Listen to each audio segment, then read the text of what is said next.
Third part.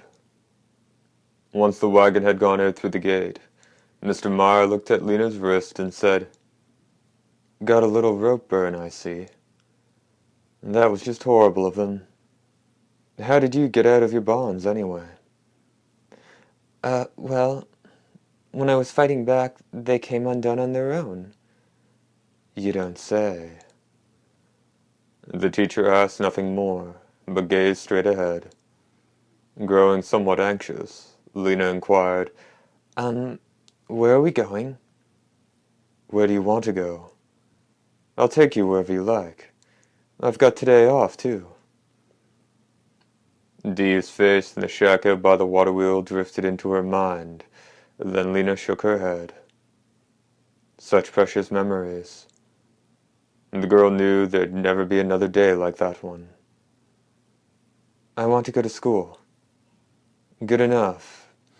But before that, Cor needs some looking after, wouldn't you say? Let's take him to the doctor's."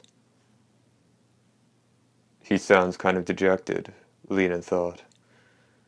Something troubling must have happened to him while he was gone. The wagon headed toward town. Page break indicated by a small cross. When the members of the Vigilance Committee had gathered in the center of the compound, the horse-bearing Dee galloped in. With an impressive display of skill, the hunter executed a dead stop about a yard shy of the men, who wore doltish expressions of astonishment. Not wasting any time, Dee said, "The girl must have been here. Where is she?" "How the hell should we know?" Korma said, stepping to the fore. His voice brimmed with hostility. He'd just been thinking how they needed a little diversion. And now the perfect target had fallen right in their lap. "We was showing her a little bit of a good time," he continued. "and she was sobbing and carrying on, but when we was done with her she spreaded wings and just flew right out the damn window." "I reckon she's at the school now." "The wagon tracks lead back here," Dee said, in a strangely soft voice. Icy fingers of dread stroked up and down the spines of the ruffians. "How exactly were you showing her a good time?" The gorgeous youth was standing in front of the men now, having dismounted without making a sound. A white sensation they couldn't meet head-on buffeted their incipient faces. It was his eerie aura. "What did you do to the girl? Answer me." Knowing Dee would not accept silence, Korma tried to bluff. "She just happened to be here when we came by. We tried to ask her a couple of questions about how she tied into the nobility, but the girl wouldn't play along. So then we took her inside and showed her a good time, naturally. Man, when we spread her legs and stuffed it in her, she was sobbing with joy. After that, we whipped her, and then all of us cleaned her wounds. Oh yeah, we cleaned them with our tongues." "Really?" Dee said with a nod, his voice not really soft but just low. Then, without another word, he turned his back and began to walk away. "You freak!" Carving a path through the air, the iron club swung in a downward arc aimed for Dee's head. The men's gasp of surprise could be heard at the same time as the ring of iron meeting steel. At the base of Dee's neck, or just a little bit above it, the iron club had halted. Embedded on the blade he'd partially unsheathed. The men's eyes bulged. More than the timing necessary to evade the skull-splitting attack of the club, more than anything, the men were shocked to see that Dee's thin blade withstood the hundreds of pounds of pressure from the iron club. But the real shock was yet to come. Little by little, but without pause, Dee pulled the sword from its sheath. One-handed, of course. Behind him, the giant, who couldn't have been less than 225 pounds, gripped his 100-pound iron club with both hands, trying with every ounce of might in his body to stop the unsheathing of the blade. For those unaccustomed to seeing such a display, it had to be the most frightening sight in the world. When he finished pulling his sword free, Dee slowly turned around. Unwilling to let go, Korma slid one hand down to the far end of the club. Now the man was poised with both arms bracing the club up over his head. Locked together, neither the sword nor the club trembled in the slightest. And though they could see no twinge of movement in Dee's emotionless visage or the muscles of his beautiful, powerful hand, the men perceived the sinking of Korma's hulking frame, and they were paralyzed with fear and awe. The sweat pouring from Korma soaked his beard. His knotty muscles shook, and he couldn't help sinking to his knees. His hulking form was forced down by a sword wielded single-handedly. Without use of his trunk-like legs, Korma had to rely on the strength of his two arms. When he turned his fearful eyes up at the foe standing over him, the boundless pressure was suddenly gone. Okay, he thought. I was just getting warmed up, you dirty vamp bastard. However, in the next instant Korma lost himself in true horror. Dee's blade was coming down now. Realizing that the steel was slowly slicing through his iron club, Korma was an instant away from total panic when he heard Dee's voice. "Where's the girl?" the gorgeous god of death inquired. Despite his present situation, Korma found himself intoxicated by the voice and the beauty of the one who gazed at him. "Meyer came. Took her away in the wagon. Took Kor with them too." Dee nodded, and then, with one slash, he split the iron club in half in Korma from skull to crotch. Without so much as a glance at the body, sending it a bloody spray when it fell onto its back and split in two, Dee mounted his horse. It wasn't until the pounding of iron-shod hooves striking the plain had faded into the distance that the men, standing vacant-eyed as if in a daydream, could finally breathe again. Page break indicated by a small cross.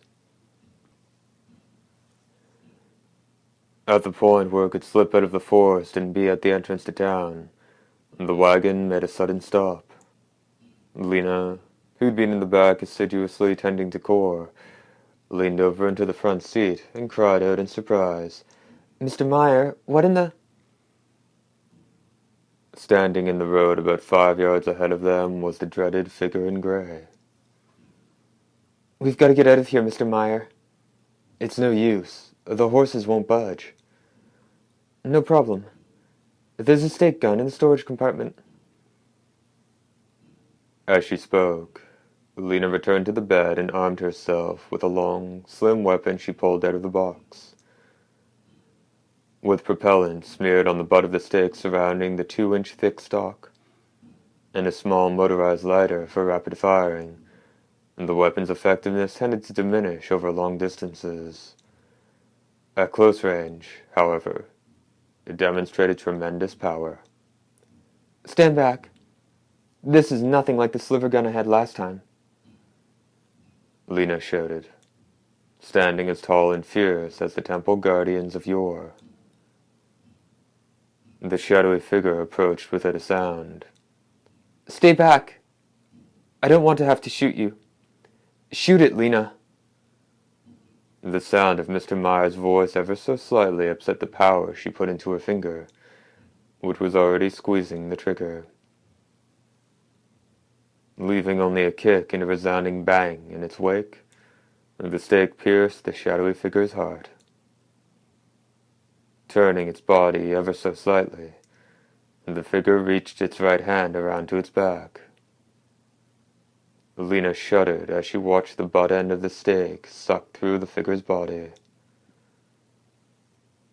Holding the bloody stake in his right hand, the figure leapt into the air. He swung the stake down at Lena in the bed of the wagon. Rough wood slashed through the air. Lena found herself standing in the road. Without even giving her time to wonder how she had gotten from the wagon to the ground, the shadowy figure hurled the stake at her. And before she could scream, the wind-ripping growl abruptly stopped in front of her chest. Lena gazed absent-mindedly at the stake she caught as it flew through the air.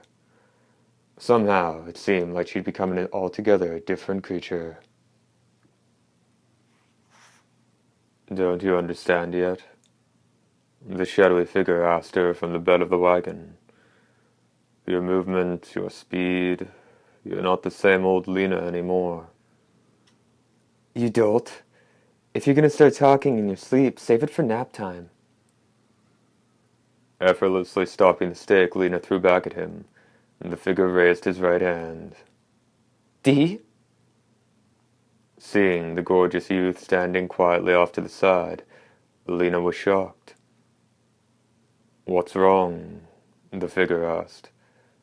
"Don't you desire this man?" As she heard the distant voice of the shadowy figure, Lena felt a sudden, hot, rapacious desire burning in her flesh. "I want Dee. I want those exquisite arms to hold me." That image is your very heart made manifest. It'd certainly never deny you what you wish. Love him any way you please. The low voice was pregnant with expectation. While she was aware this was a psychological attack, Lena touched her hand to Dee's powerful, hard chest. His lovely lips panted. Dee's breath was sweetly fragrant. "I want to suck," Lena's heart mumbled. "I want to suck." I can't. As soon as she desperately wrenched herself away, Dee became Mr. Meyer. An enigmatic aroma wafted to her nose from the glass receptacle he cupped with both hands.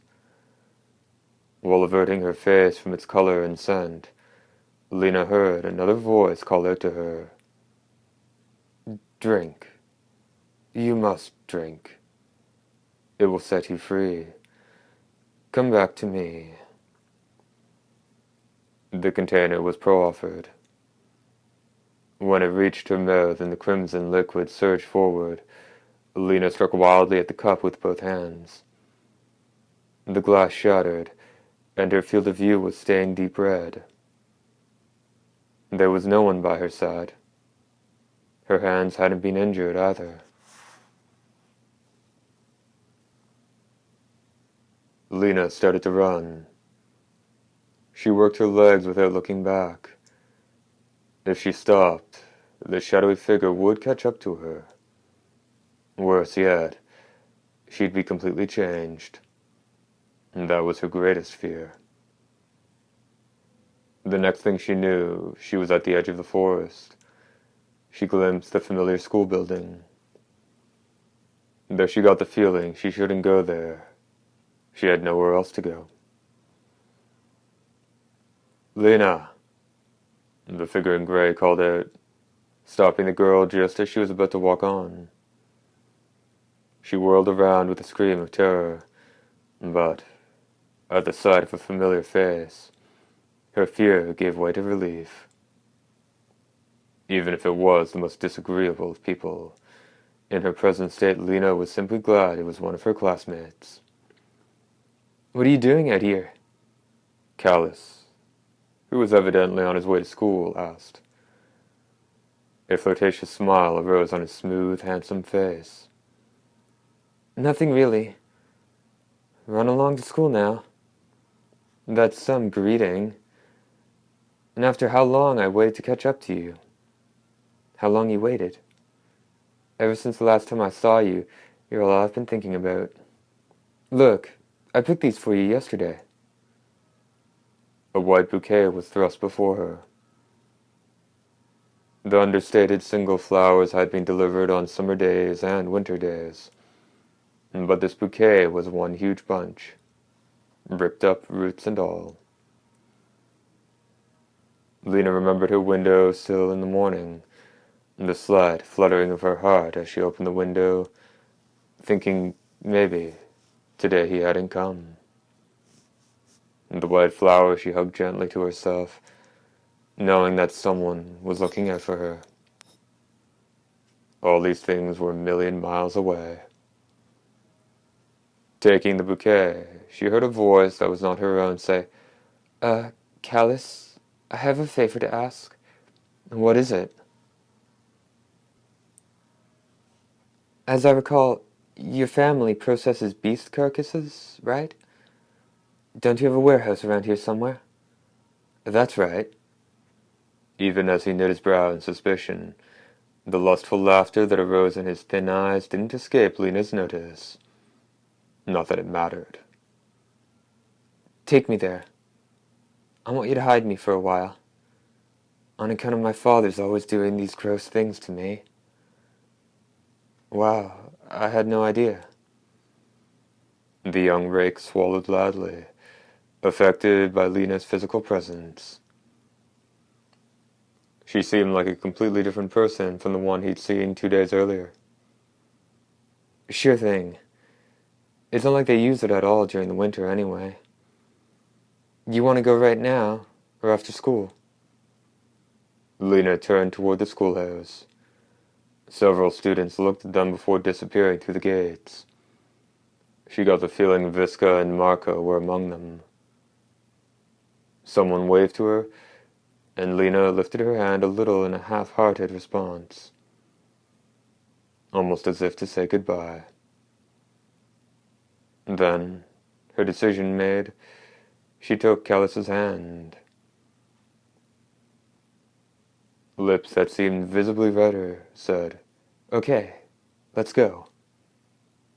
Page break, indicated by a small cross. About the same time the girl and the bewitched boy disappeared into the depths of the forest, Dee arrived at the school.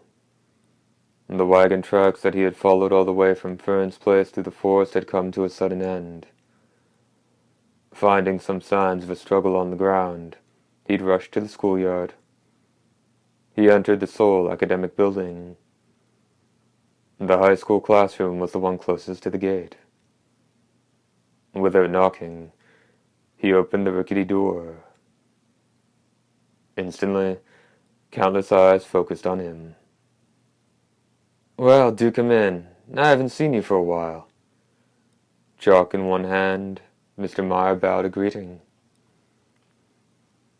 At someone's command of, "Stand for our guest," the students rose in unison. Bow. Each head dropped simultaneously, without the slightest flaw in timing, and then came back up again. Every one of them had Lena's face. No one told them to take their seats again. Dee's pupils emitted a weird and beautiful light. A psychological attack, and I walked right into it. Reprimanding himself lightly, Dee tried to focus his senses on the source of the force field covering the area, but couldn't find it.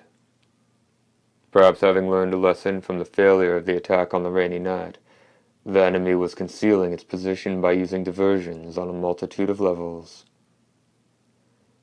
It's not that the field couldn't be penetrated by a concerted mental effort, but the effort itself would consume a great deal of time and psychic energy. "Are you here to observe the class?" asked the Lena holding the chalk. A forced smile skimmed Dee's lips. Somewhere in that gelid psyche, capable of freezing all thought, there might have been a trace of the innocent lass after all. Lena's beyond number approached him. In their right hands, each held a rough wooden stake. Surrounding Dee, they swung their sticks in unison.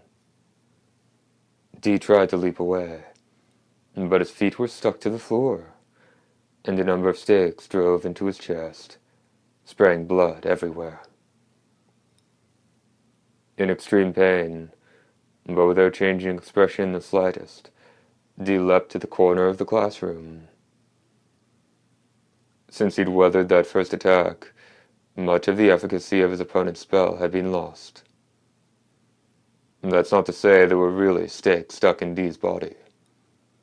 This whole battle was taking place within Dee's mind. If his real body, which was equivalent to his will, were to surrender, the real Dee could die without a single physical wound. Conversely, if he could hold out, the result would be a trenchant blade to turn against his assailant. It was a quiet battle. Lena and Lena hurled their stakes. 2 were deflected, but the last one stuck in his shoulder. With especially long pickets clutched at their waists, Lena rushed in. Dee drew his longsword and hacked through both of their necks. The blade met no resistance, and the 2 pickets sank into his abdomen. Letting go of the pickets, Lena laughed sweetly. Dee gazed at the blade of his sword. It was just an ordinary tree branch. Even if on the surface his consciousness was ordering him to butcher her, his subconscious was trying to save Lena.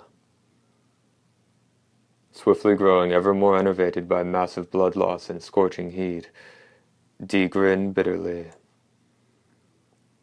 Lena leapt, swinging a stake down at him from over her head. His left hand caught her by the wrist, and he threw her back into the midst of the net of attackers closing on him. Though his pain had increased, mobility was returning to his body. His opponent was growing weaker as well. Suddenly, there was a change in the world.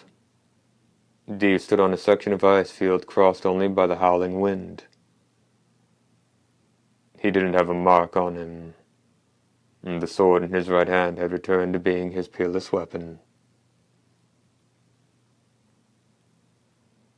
Dee shut the door more firmly than ever on the cage of his psyche. His foe was gambling his victory on this image. They'd make every lethal effort to leave a beautiful corpse lying there, exposed to the wind on the fields of ice. Shooting stars flew across the pitch-black sky. Dee, someone called out to him. The voice, twisted in the wind, became a desolate scream, and raced off across the icy plains. Again it cried, Dee. Ahead of him at a distance that was impossible to judge, it might as easily have been a yard as 1,000 miles. There stood a lone woman.